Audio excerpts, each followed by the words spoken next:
Thank you for being here today to talk about a very important topic. We are going through a major sea change as a society, and I think that it hasn't been discussed yet. And so we're going to start that conversation today by talking about the future. For all of humankind's history, we've been fascinated with the future. I mean, we've wanted to know what's going to happen. We've consulted astrologists and prophets and seers. Rulers have called them in to find out how many offspring they're going to have, whether they're going to win wars. And it turns out that there's a reason that we're fascinated with the future. And that reason is because there's no greater advantage than knowledge about what's going to happen, not in nature, not in business, and not in governance. If we can know what the future is going to be, then we can avoid danger, potentially life-threatening danger. We can also get the jump on opportunity, and if we can't do either of those things, at the very least, we can prepare. Knowledge of the future means survival. It means a huge advantage over everyone else.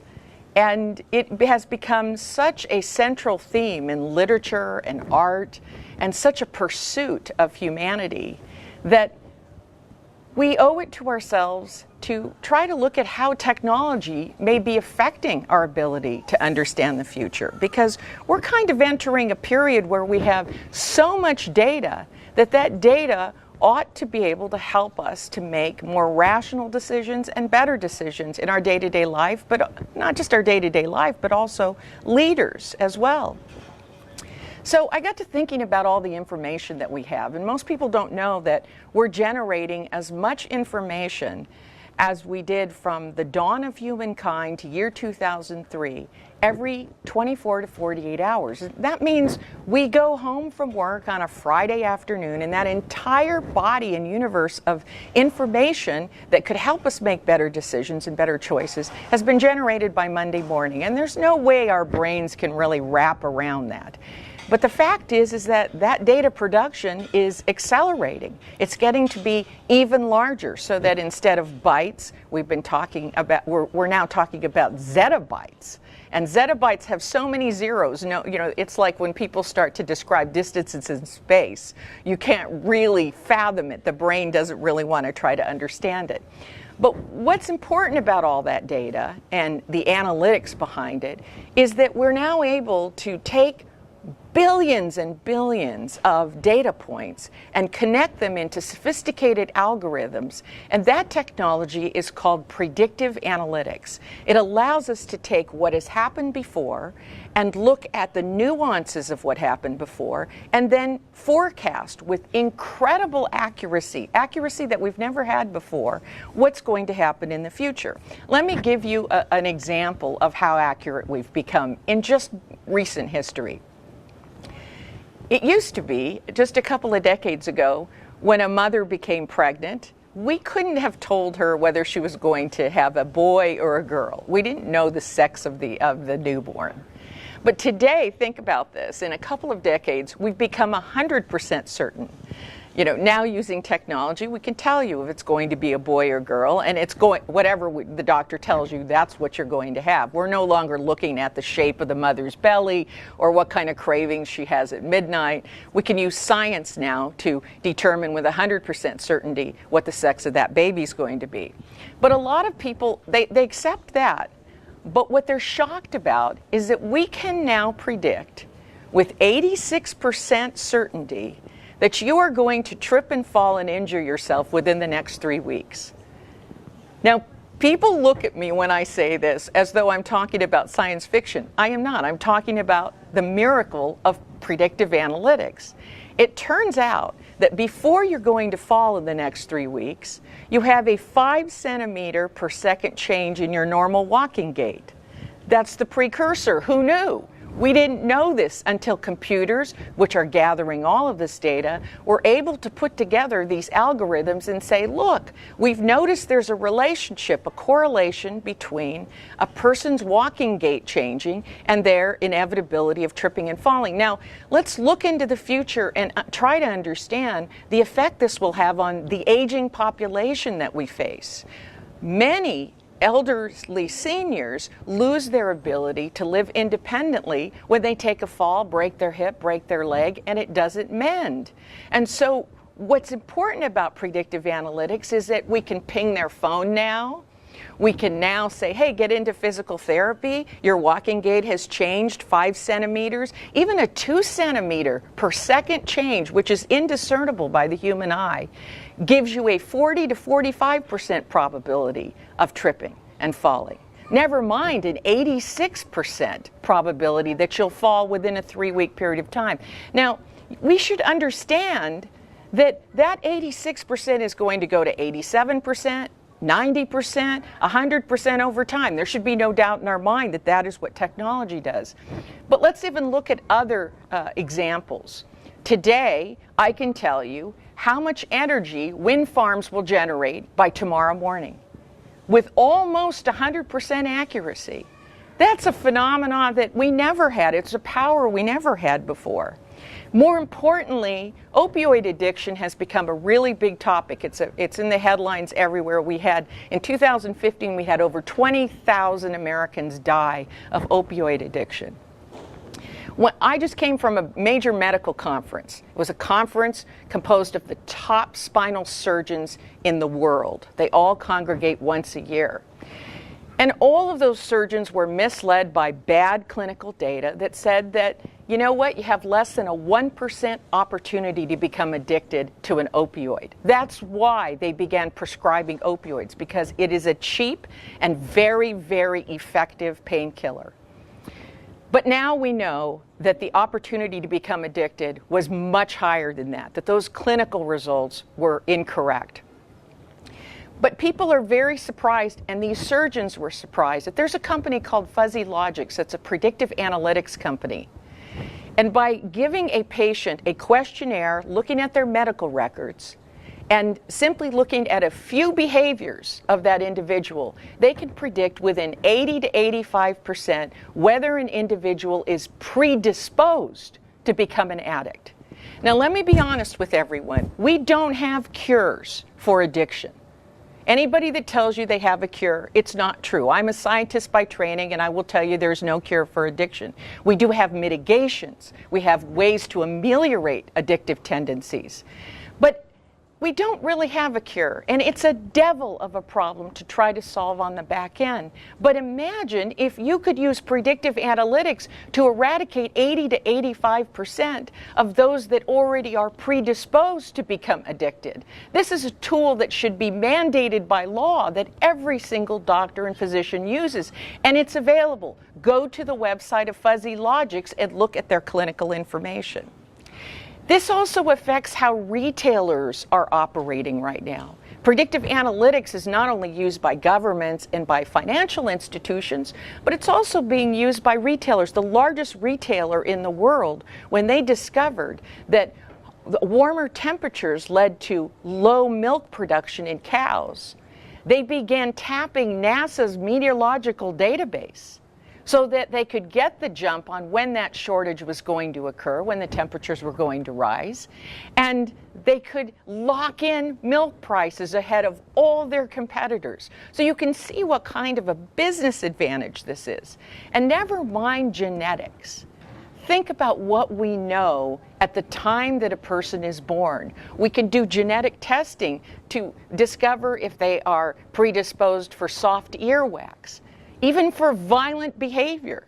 For many cancers, thousands of cancers, you can be predisposed for and learn about that at the time that you're born. We've never had this power before. We've never had the power to head off problems long before that they became a problem.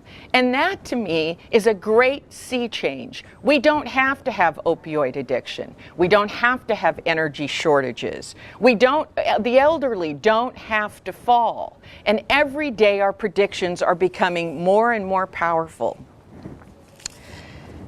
What does it mean when we get to the point where we are 99% certain an event is going to occur? Over the last couple of weeks, I've been asked a lot about the Las Vegas shooter, Stephen Paddock. The mainstream media is very interested in whether we could have predicted his behavior. And my answer is yes. It's uncategorically yes. When the mainstream media comes forward and makes statements like, he snapped, it came out of the blue, we couldn't have anticipated, we know that that is not true. And the way that we know that is not true is because after the carnage occurs, we start working backwards. What did we discover? Well, let me tell you a couple things that we've discovered that were early warning signs. For one, he went out and purchased 47 weapons. And most of those weapons were purchased just prior to the event. So we saw an acceleration in weapon purchases. By the way, every single one of those was cleared by an FBI background check. So we had this data. The government had this data. We also know that in June of this year, he was prescribed diazepam. Diazepam should never be prescribed to someone who has any potential for violent behavior. Did he have potential for violent behavior? He did, because now when we go back through his medical records and his family history, we discover that his father was diagnosed as a violent sociopath. This is a heritable quality. It's a heritable predisposition. We can deny science all we want, but the fact is we can now see that there was a genetic predisposition for this, because they have now, in just the last week, arrested his brother for child pornography and also a history of violent behavior. This is running in his family. But there were other indications. We are now looking at the erratic spending patterns that he had just prior to. We're looking at the multiple hotel rooms that he booked at the same time. We're now combing through not only his phone records, but his purchasing records as well, his credit card records, his medical records, his history. He lived in 27 locations in the last 10 years. Very, very high, a huge danger sign. And in each one of those communities, he was considered antisocial and did not get along with people and kept to himself. Now, people say to me, well, let's say we had all that data. Let's say we had all that information. Even up to the point when Stephen Paddock broke that window and pointed his gun at the crowd, he still could have had a second thought.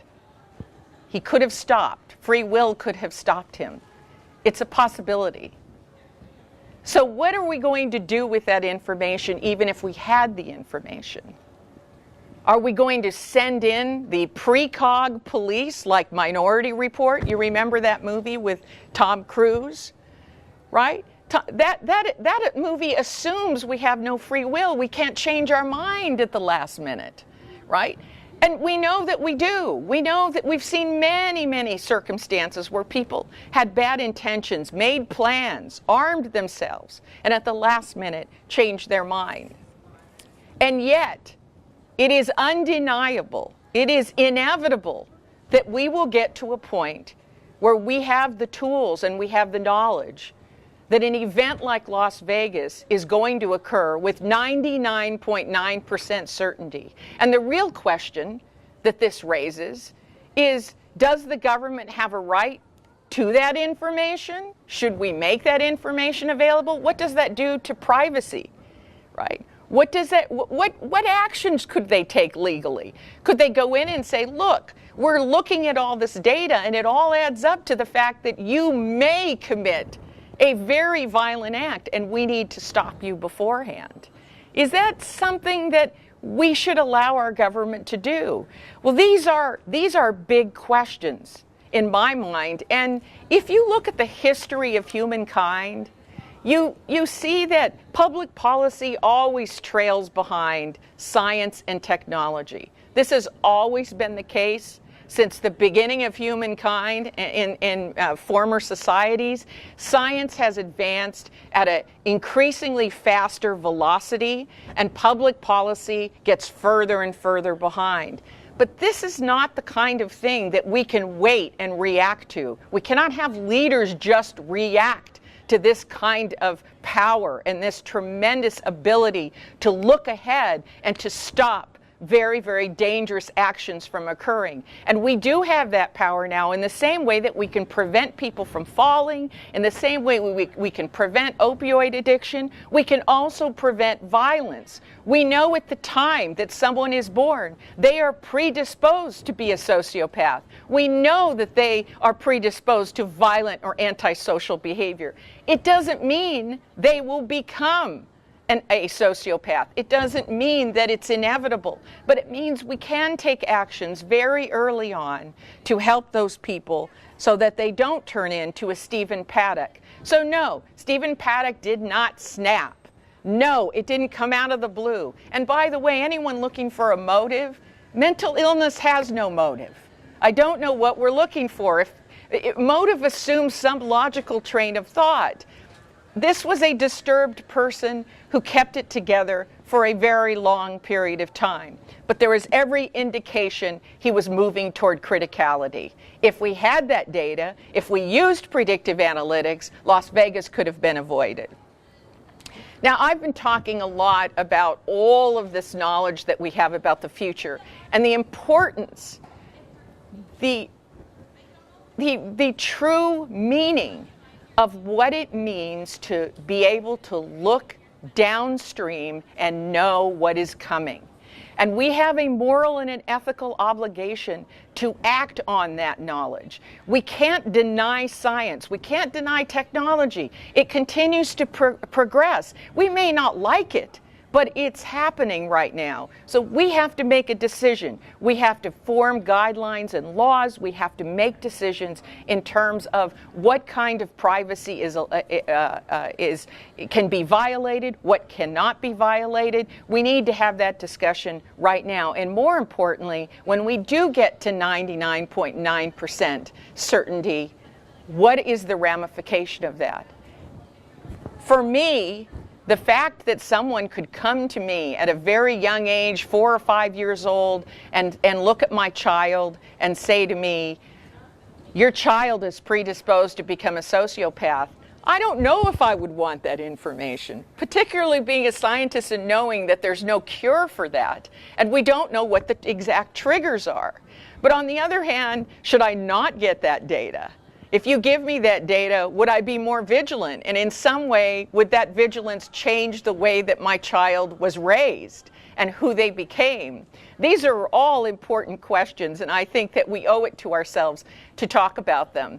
I named my book On the Verge because we are on the verge of 99.9% certainty. And when we get to that point, there will be major repercussions in how leaders lead and in how the person on Main Street makes their decisions. And I think the time to begin talking about it is now, based on my experiences for 30 years in Silicon Valley and how fast this technology moves. Predictive analytics is on the move. I want to just leave you with one other example that I found absolutely profound and which triggered me to take the time off of work to write this book. In 2009, there was a company called Recorded Future. They're a Scandinavian company. And they asked themselves, could we go out and just looking at public data, no other data, just public data, not getting into anybody's medical records or anything, could we just look at journals and newspapers and social media and everything that was public, and could we determine that a country's government was going to fall, that a revolution was in place? And what they discovered in 2009 was that a revolution was going to occur in Yemen. And they knew it was going to occur within 1 year. And they were very concerned about this. So they put it out over the media. And of course, nobody knew about predictive analytics. So what did they do? They looked at it and they said, yeah, I don't think we need to worry about that. And sure enough, 10 months later, the Arab Spring started in Yemen. Not only that, Recorded Future predicted that that revolution would spread very quickly throughout the Middle East. Now, I know that I've talked about an invasion of privacy in terms of your own data, but one of the most important things is to know that even going after publicly available information, a predictive analytics company was able to predict a revolution that no one else saw coming, starting in Yemen and spreading to all Middle East countries. So we don't necessarily have to get into our private information, because I know that worries everybody. But we can use these predictive models to look at billions of pieces of publicly available data to predict what is going to happen in the future. So I call my book On the Edge. We're on the verge, excuse me. I said on the edge, I'm on the edge. On the verge. I call it On the Verge because we're not quite there yet, but there's no question in my mind we'll be there soon.